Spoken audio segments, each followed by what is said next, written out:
Hoje em dia, para nós conseguirmos escolher alguém que se queira destacar, nós temos de destacar através destas competências sociais e emocionais. Olá, o meu nome é Paulo Moreira, sou especialista em inteligência emocional e autor do livro Inteligência Emocional, uma abordagem prática.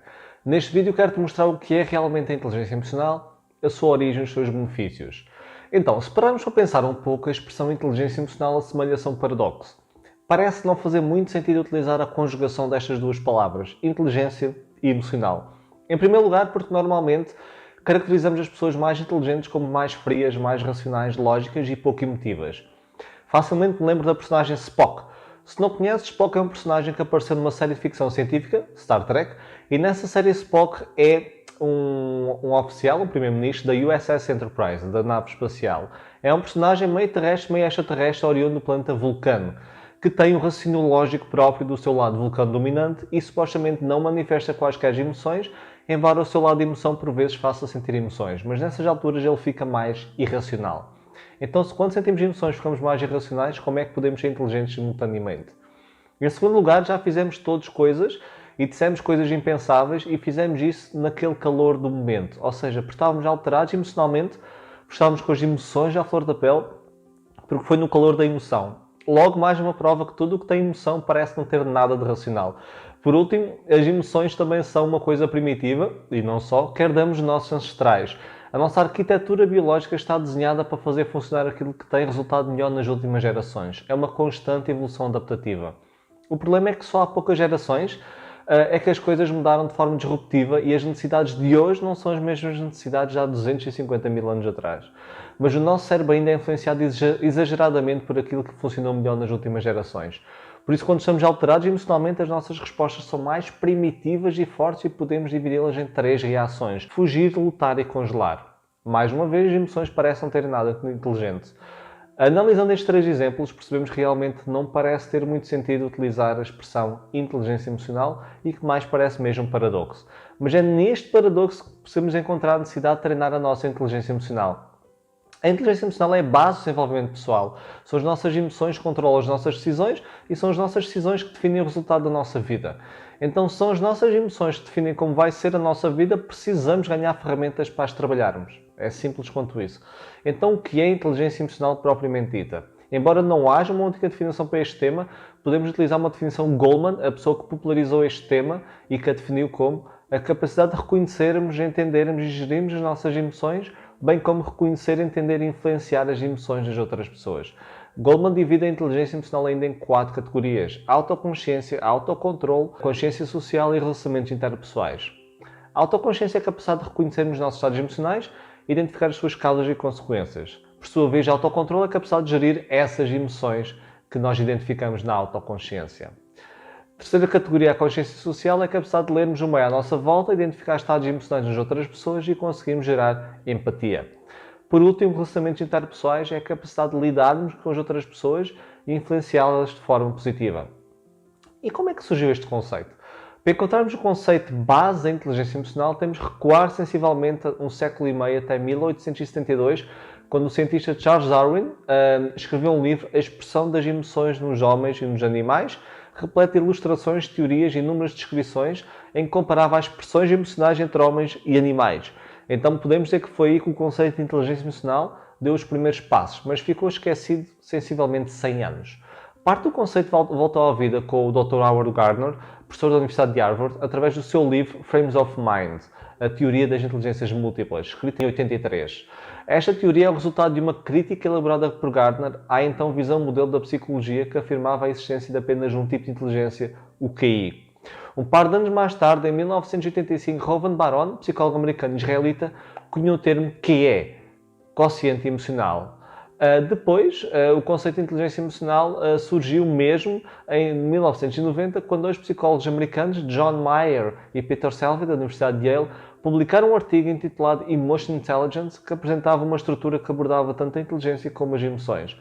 Neste momento, o conceito de inteligência emocional começou a ganhar vida e desde então dezenas de artigos foram criados sobre o tema. Embora Mayer e Selby tenham lançado o conceito de inteligência emocional e sejam considerados os pais, este conceito apenas se tornou mais conhecido após o grande sucesso do livro Inteligência Emocional, porque é que pode ser mais importante do que o QI, do psicólogo e ex-jornalista do New York Times, Daniel Goleman, que foi publicado em 1995. Foi tão grande o sucesso desse livro que até apareceu uma alusão na capa da grande revista Time nesse mesmo ano. Com a publicação deste livro, a comunidade empresarial ficou chocada com as pesquisas apresentadas que indicavam que cerca de 90% do desempenho de todos os colaboradores e líderes se devia ao domínio das suas aptidões sociais e emocionais, ou seja, o que é e não tanto o QI. Hoje em dia é mais do que evidente que as aptidões sociais e emocionais têm um peso muito importante e significativo para o nosso sucesso pessoal e profissional. Isto pode parecer um choque à primeira vista, já que desde cedo somos julgados pela sociedade pela nossa inteligência académica, o QI, mas a verdade é que a inteligência emocional faz uma enorme diferença na nossa vida. Claro que dependendo das competências que desempenhamos, o QI pode ter um peso maior ou menor. Não podemos generalizar e dizer que a inteligência emocional é a melhor ou mais importante em todas as situações. Não é bem assim. No entanto, vivemos num mundo cada vez mais competitivo, volátil e incerto, e as empresas são inundadas com currículos das pessoas que têm a mesma experiência técnica e formação semelhante. Então, hoje em dia, para nós conseguirmos escolher alguém que se queira destacar, nós temos de destacar através destas competências sociais e emocionais, ou seja, a inteligência emocional. Então, mesmo que uma pessoa tenha um QI elevado, hoje em dia poderá não ser suficiente. Além deste fator do emprego, também as nossas emoções impactam a forma como desenhamos e desempenhamos as nossas competências técnicas. Se tivermos a experienciar um elevado stress, ansiedade ou frustração, os nossos recursos cognitivos ficam prejudicados e com isso cai o nosso desempenho. Isto significa que mesmo com elevado QI, se não souber lidar bem com as minhas emoções, estou a trabalhar abaixo do meu nível de competência. Todas as decisões são tomadas primeiro de forma emocional e só depois de forma racional. Mesmo aquelas que pensamos serem puramente racionais, têm sempre uma parte emocional. O que significa que quando existe uma carga emocional elevada no decorrer de um acontecimento, a nossa parte racional pode crescer tanto quanto a emoção sobe. Com isto em mente, percebemos que desenvolver a nossa inteligência emocional é algo que não é só importante, como obrigatório se quisermos obter melhores resultados na nossa vida. Um dos principais objetivos que levaram ao nascimento e desenvolvimento deste conceito de inteligência emocional era perceber porque é que algumas pessoas conseguiam ser tão inteligentes em alguns campos, nomeadamente na sua inteligência académica, e tão fracas noutros, nomeadamente na inteligência emocional e social. Devido a esta diferença, os especialistas concluíram que não existe uma única inteligência.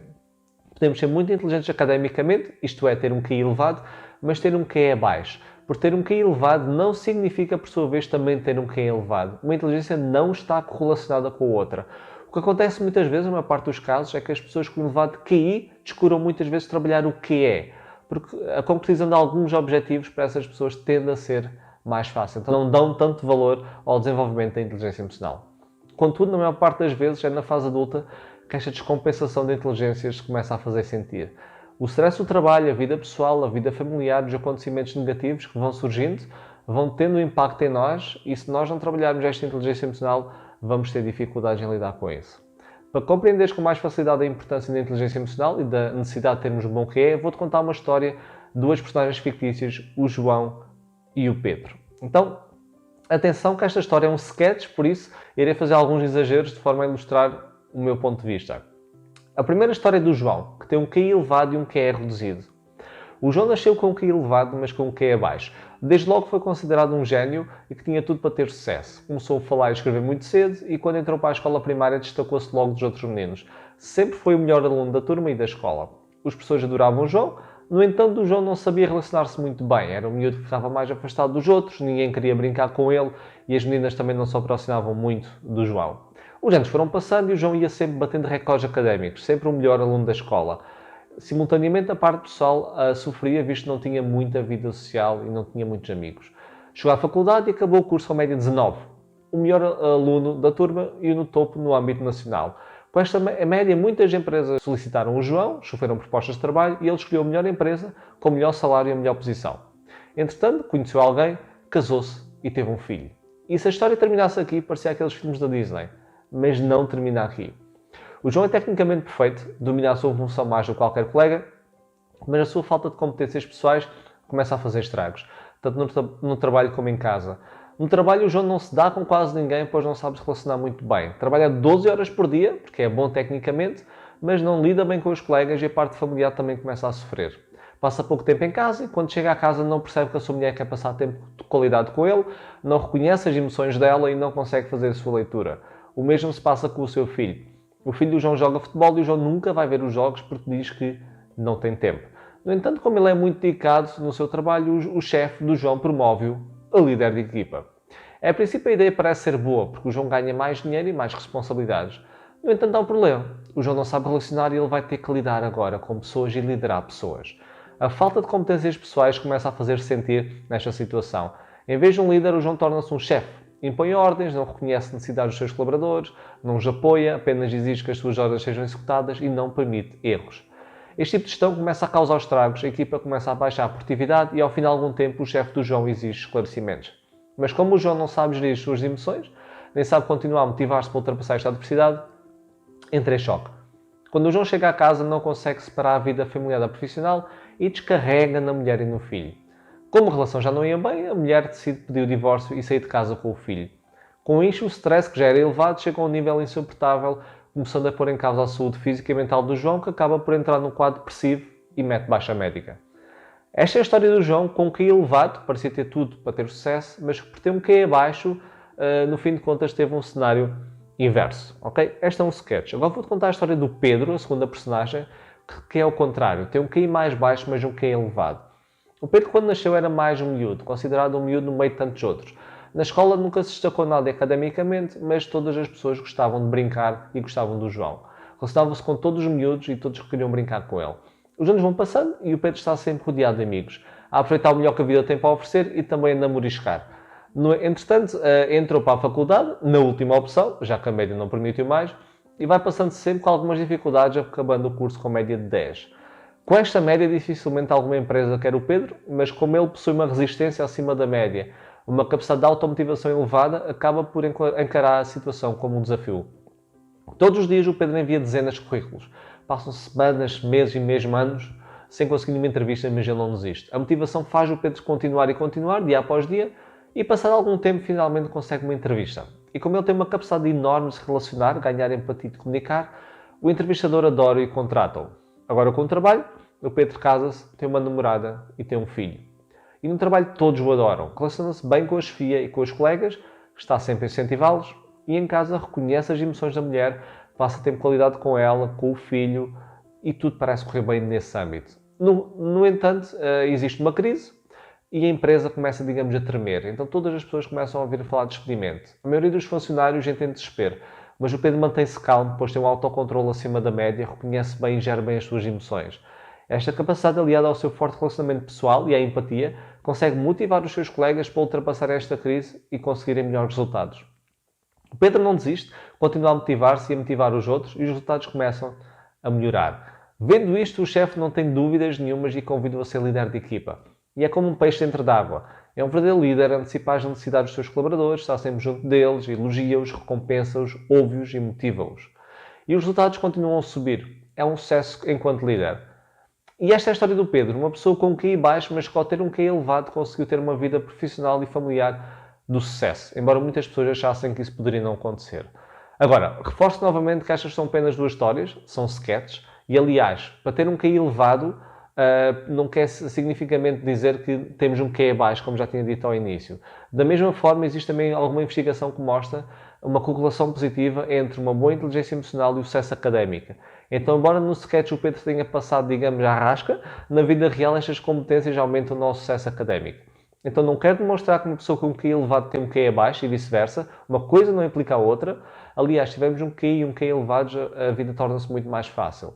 O que eu quero demonstrar com esta história é a importância da inteligência emocional na nossa vida. Podemos ser os melhores tecnicamente, os verdadeiros génios na nossa área, mas se não tivermos a capacidade de reconhecer e gerir as nossas emoções, nos motivar continuadamente, reconhecer as emoções das pessoas à nossa volta e relacionar com elas, a vida vai se tornar muito mais difícil. E para mim esta é a grande importância da inteligência emocional.